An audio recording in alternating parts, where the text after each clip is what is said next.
The next very important question is why should we accept this constitution? That हमें इस constitution को adopt करने की एक्सेप्ट करने की क्या ज़रूरत है, क्यों करें? क्योंकि देखिए ये सब लोगों ने तो नहीं बनाया है, it was made by, it was created by some of the people of India. So why there is a need, or why should everyone should accept this constitution? So देखिए, over the last 64 years no large social group or political party has ever questioned the legitimacy.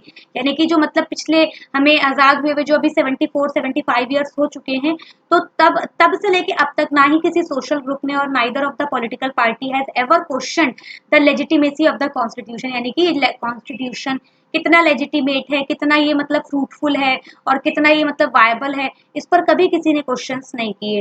Constituent assembly represented the people of India. जो constituent assembly थी, ये जो India के people हैं, India के जो मतलब लोग हैं, भारत के जो लोग हैं, उनको रिप्रेजेंट करती थी. मैंने बताया ना कि जितने भी फ्रीडम फाइटर्स थे, ultimately they people had spend their life for the country. So no universal adult franchise but fair geographical share of members from all the regions of the country. अब देखिए, ऐसा नहीं था कि मैंने बताया ना यूनिवर्सल एडल्ट फ्रेंचाइजी का सिस्टम तो था नहीं, तो but fair geographical share of members. कैसे ये लोग इलेक्ट हुए थे, आई मीन कैसे मतलब ये लोग पूरे इंडिया के लोगों को रिप्रेजेंट कर रहे थे, कैसे fair geographical share of the members, क्योंकि जो मेंबर्स थे कॉन्स्टिट्यूंट असेंबली में, वो लोग जो थे सारे वो मतलब इंडिया के अलग अलग पार्ट से थे.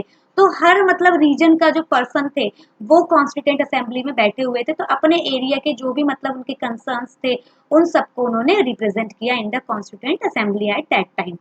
Then assembly represented members from different language. तो ये असेंबली जो थी इसने ये रिप्रेजेंट कर रही थी members from the different language groups, caste, class, religion and occupation. तो डिफरेंट लैंग्वेज के, डिफरेंट ग्रुप्स के, कास्ट के, क्लास के, रिलीजन और ऑक्यूपेशन के जो मेंबर्स थे उनको असेंबली रिप्रेजेंट करती थी. देन फाइनली जो कॉन्स्टिट्यूंट असेंबली है, it worked in a systematic, open and consensual manner. इसने एक सिस्टमैटिक वे में, एक ओपन तरीके से और एक कंसेंसस मैनर में काम किया. ठीक है, अब देखिए यहाँ पर मैं आपको एक चीज बता देती हूँ. जो कॉन्स्टिट्यूंट असेंबली ऑफ इंडिया थी, वही जो थी, मतलब देखिए इंडिया में फर्स्ट इलेक्शन कब होते हैं आजादी के बाद? 1951-52 में. ठीक है, तो 5-6 महीने लग गए थे क्योंकि फर्स्ट टाइम आजाद भारत के इंडिपेंडेंट इंडिया के इलेक्शन हो रहे थे. So it took certain time. और इंडियन जो मतलब फर्स्ट इंडिपेंडेंट इंडिया के जो फर्स्ट चीफ इलेक्शन कमिश्नर थे, उनका नाम भी आपको पता होना चाहिए, डॉक्टर सुकुमार सेन. ठीक है, तो मिस्टर सुकुमार सेन जो थे, ही was the first chief election commissioner of India, जिन्होंने फर्स्ट इलेक्शन कराए थे इंडिपेंडेंट इंडिया के. ठीक है, तो अब देखिए उस टाइम फिर क्या होता है, उन्होंने इलेक्शन कराए, तो पार्लियामेंट तो इंडिया की दैट मीन्स इलेक्शन के बाद बनी है, 52 में बनी है, क्योंकि 51 अक्टूबर से लेके फेब्रवरी 52 तक तो इलेक्शन ही हुए थे. तो फेब्रवरी मार्च में जाके को पार्लियामेंट बनी. तो 1947 से लेके 52 तक इंडिया कैसे, आई मीन कौन गवर्न करता था, कौन रूल करता था, आई मीन कैसे इंडिया चल रहा था, कौन से रूल्स थे, क्योंकि कॉन्स्टिट्यूशन भी लास्ट ईयर 1950 में बना था. तो जो कॉन्स्टिट्यूंट असेंबली थी, इसको दो काम दिए हुए थे. एक तो इसका काम था कॉन्स्टिट्यूशन फ्रेम करना, and the second duty that was given to the constituent assembly of India, it had to act as the parliament of India.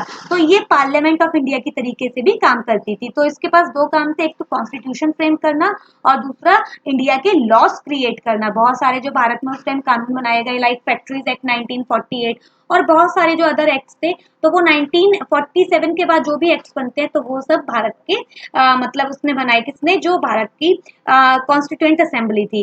Then finally the yes, ये तो हम लोग हो चुका है. नेक्स्ट हम लोग आते हैं आगे, the dreams and the promises. अब देखिए जो महात्मा गांधी थे, अपनी मैगजीन, उनकी मैगजीन थी यंग इंडिया और इंडियन ओपिनियन थी. तो इनकी जो मैगजीन थी यंग इंडिया, इसमें उन्होंने 1931 में एक बात कही थी कि मतलब spelt out what he wanted to the constitution. देखिए अब गांधी जी की क्या मतलब कॉन्स्टिट्यूशन से एक्सपेक्टेशंस थी, उनकी क्या एस्पिरेशंस थी, वो कॉन्स्टिट्यूशन से क्या चाहते थे. तो देखिए B R Ambedkar criticised Mahatma Gandhi and his vision.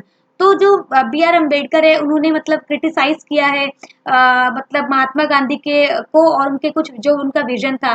देखिए Jawaharlal Nehru give speech on midnight of अगस्त 15. महात्मा जो जवाहरलाल नेहरू थे, उन्होंने 15 अगस्त 1947 जब देश आजाद हो रहा था, तो उन्होंने एक मिडनाइट स्पीच दी थी और उन्होंने कहा, देखिए अब उन्होंने क्या एक्सपेक्ट किया था, एक्सपेक्ट क्या उन्होंने ड्रीम देखे थे he stated that when the world sleep, जब दुनिया सो रही है, India will awake to life and freedom. अब इंडिया यहाँ पर जिंदा होगा, आई मीन जिंदा होगा। क्यों क्यों जिंदा जिंदा होगा? बिकॉज हमें आज़ादी मिल रही है, freedom we are going to get. Then freedom and power brings responsibility. तो अब जो फ्रीडम और पावर हमें मिल रही है, बट इसके साथ ही हम लोगों को रिस्पॉन्सिबिलिटीज भी मिल रही है। Then service of India means service of the millions who suffer. अब हम इंडिया में अगर पावर में हम लोग आ रहे हैं, that means we have to serve the millions of people. The ambition of the greatest man of our generation has been to wipe out every tear from every eye। और सबसे मतलब इस कंट्री के जो हम अगर ग्रेटेस्ट पर्सन की category में आते हैं, तो हम लोगों का एक ड्यूटी सबसे इम्पोर्टेंट क्या होगा कि जितने भी इंडिया के लोगों की आंखों में आंसू है, उन सबको वाइप आउट करना, उन सबको क्लीन करना है। देन कॉन्स्टिट्यूंट असेंबली, ये क्या थी? It was an assembly of the elected delegates interested with the task of drafting the constitution. तो इसको क्या काम दिया हुआ था? कॉन्स्टिट्यूशन फ्रेम करने का। और जो डॉक्टर राजेंद्र प्रसाद थे, it was he was the chairman of the constituent assembly. Then later when the country was divided into India, जब इसको इंडिया को डिवाइड किया गया था इंडिया एंड पाकिस्तान में, तो constituent assembly also got divided. तो कॉन्स्टिट्यूंट असेंबली भी डिवाइड हो गई थी टू पार्ट्स में, ठीक है, टू पार्ट्स में डिवाइड हो गई थी, एक for the Pakistan and other for the India. Then at the beginning the assembly decided on some basic. अब देखिए स्टार्टिंग में जब बिगिनिंग हो रही थी, तो असेंबली जो थी कॉन्स्टिट्यूंट असेंबली, इसमें कुछ बेसिक प्रिंसिपल डिसाइड किए गए। जैसे then a drafting committee was formed, उसके बाद ड्राफ्टिंग कमेटी बनाई गई थी, ठीक है, जो क्या करेगी? फाइनल शेप देगी कॉन्स्टिट्यूशन ऑफ इंडिया को। देखिए जो ड्राफ्टिंग कमेटी थी, उसके अलावा और भी टोटल जो मतलब बहुत सारी कमेटीज थी, बट जो मेन कमेटीज थी वो टोटल 8 कमेटीज थी, 8 कमेटी थी। और उसमें सबसे इंपॉर्टेंट जो थी वो ड्राफ्टिंग कमेटी थी, जिसके हेड जो थे डॉक्टर भीमराव अंबेडकर थे। लेकिन इसके अलावा और भी कमेटीज थी, लाइक स्टेट्स प्रोविंशियल कमेटी थी, और जी स्टेट प्रोविंसेस कमेटी थी, और स्टीयरिंग कमेटी थी, जिसके डॉक्टर राजेंद्र प्रसाद हेड कर रहे थे, और कॉन्स्टिट्यूशन कमेटी थी, और protection of minority rights committee थी, फंडामेंटल राइट्स कमेटी थी। तो इस तरीके से काफी सारी कमेटीज थी, ठीक है, लेकिन जो मेन थी that was a drafting committee. Then उसके बाद देखिए हम लोग फिर बात करते हैं। तो देखिए मैंने यहाँ पर एक पिक्चर लिया हुआ है, पिक्चर लिया हुआ है, ये पिक्चर जो है ये रिप्रेजेंट कर रहा है द प्रियम्बल ऑफ इंडिया को। तो जस्टिस, लिबर्टी, इक्वलिटी और फ्रेटर्निटी। तो यहाँ पर आप लोगों को बताना है कि कौन सी चीज जो है वो कॉन्स्टिट्यूशन को रिप्रेजेंट कर रही है, आई मीन फ्रेंच कॉन्स्टिट्यूशन के आइडियाज हैं। तो liberty, equality and fraternity. Justice की बात जो है वो हम लोगों ने फ्रेंच रशियन कॉन्स्टिट्यूशन से लिया था। Then preamble to our constitution. अब देखिए प्रियम्बल में क्या लिखा हुआ है? It contains the philosophy of our constitution. हमारे कॉन्स्टिट्यूशन की जो फिलोसफी है, जो मेन आइडिया है, वो प्रियम्बल को देख के पता चल जाता है। मैंने बताया था it act like the introduction of a book. Then it lays importance on the following principles. अब इसमें कुछ फॉलोइंग प्रिंसिपल्स के बारे में लिखा हुआ है, like justice, social, economic and political. देखिए जस्टिस के, अब देखिए हर वर्ड का अपने आप में मीनिंग है। अगर यहाँ लिखा हुआ है जस्टिस और उसके आगे लिखा है सोशल, इकोनॉमिक एंड पॉलिटिकल, तो इसका मतलब ये ऐसे ही नहीं लिखा हुआ है। जस्टिस कौन सा होना चाहिए सोसाइटी में? Social justice, economic justice and political justice. तो सबसे पहले सोशल जस्टिस देखिए, और सीक्वेंस हमें याद रखना है, बिकॉज सबसे पहले सोशल लिखा हुआ है, दैट मीन सोसाइटी में we want the equality, no discrimination should be there. Then economic, economic मतलब एटलीस्ट अपनी जो बेसिक नीड्स है उसको हम पूरा कर पाए। And last one is the political justice, that means the civil and political rights we want. Then liberty चाहिए, किस चीज की? थॉट की, एक्सप्रेशन की, बिलीफ की, फेथ की एंड वर्शिप की, यानी इन सब की हम लोगों को फ्रीडम चाहिए। देन इक्वलिटी, इक्वलिटी मतलब we want the equality in society. किस बारे में इक्वलिटी चाहिए? स्टेटस की और um of and of opportunity, यानी हमें इक्वलिटी मिलनी चाहिए अपॉर्चुनिटीज जो भी सोसाइटी में है। देन फ्रेटर्निटी, फ्रेटर्निटी क्या श्योर करती है? देखिए फ्रेटर्निटी वर्ड का मतलब होता है भाईचारा, जो ब्रदरहुडनेस होती है, आपस में हम लोग मिलके रहें, यूनाइट होके रहें, there should not be any conflict in the among the people of country. तो ये डिग्निटी ऑफ द इंडिविजुअल और जो यूनिटी एंड इंटीग्रिटी है उसको इंश्योर करती है। तो ये सब चीजें होनी चाहिए। Then importance of the preamble. अब देखिए प्रियम्बल का क्या काम है, क्यों ये इतना इंपॉर्टेंट है? Because it pronounces India to be a socialist. देखिए प्रियम्बल से ही हमें पता चलता है कि इसमें जो जो पॉइंट्स लिखे हुए हैं, जो जो आइडियल्स लिखे हुए हैं, socialist, secular, sovereign and democratic republic. तो देखिए ये सारे जो थे कॉन्स्टिट्यूशन में लिखे हुए हैं प्रियम्बल में। इसमें दो वर्ड ऐसे हैं जो बाद में आफ्टर द अमेंडमेंट ऐड किए गए हैं। तो वो वर्ड है socialist, sorry secular and one more, secular and socialist. Socialist and secular जो वर्ड है ये 42nd अमेंडमेंट एक्ट 1976 में ऐड किए गए थे। देखिए जो 42nd अमेंडमेंट है इसको आप लोग बिल्कुल दिमाग में फिक्स कर दीजिए, 42nd कॉन्स्टिट्यूशनल अमेंडमेंट एक्ट 1976, यानी जो 42nd नंबर पे कॉन्स्टिट्यूशन में चेंज किया गया था, ये बहुत इंपॉर्टेंट चेंज है भारत के संविधान, भारत की कॉन्स्टिट्यूशनल हिस्ट्री में, क्योंकि इस अमेंडमेंट ने कोशिश की थी पूरा संविधान बदलने की, इनफैक्ट बदल भी दिया इन्होंने, काफी हद तक बदला था, चेंज किया था। इसीलिए इस अमेंडमेंट को मिनी कॉन्स्टिट्यूशन के नाम से भी जाना जाता है। कि अगर आपसे कभी कोई पूछे कि which particular amendment is known as the mini constitution of India, just से 42nd अमेंडमेंट 1976। ओके, तो क्या किया गया था इसमें, इन्होंने socialist, secular and one more word is there that is the integrity. Integrity देखिए कहीं लिखा हुआ होगा, वो भी इस अमेंडमेंट के थ्रू ऐड किया गया था। Let me find, one second, opportunity, integrity, equality, opportunity यहाँ नहीं है, बट इंटेग्रिटी भी यहाँ पर ऐड किया गया था। 3 वर्ड्स ऐड किए गए थे प्रियम्बल में।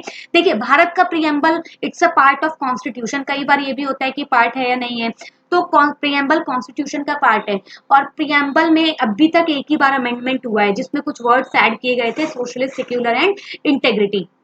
Then it visualizes the social, economic and political justice for all the citizens, जो हम डिस्कस कर चुके हैं। Then it grants every individuals the freedom of expression, सब अपनी बात कह सकें, अपनी थॉट में मतलब हम कुछ भी सोच सकते हैं, फेथ, बिलीफ एंड वर्शिप सबकी हमें फ्रीडम है।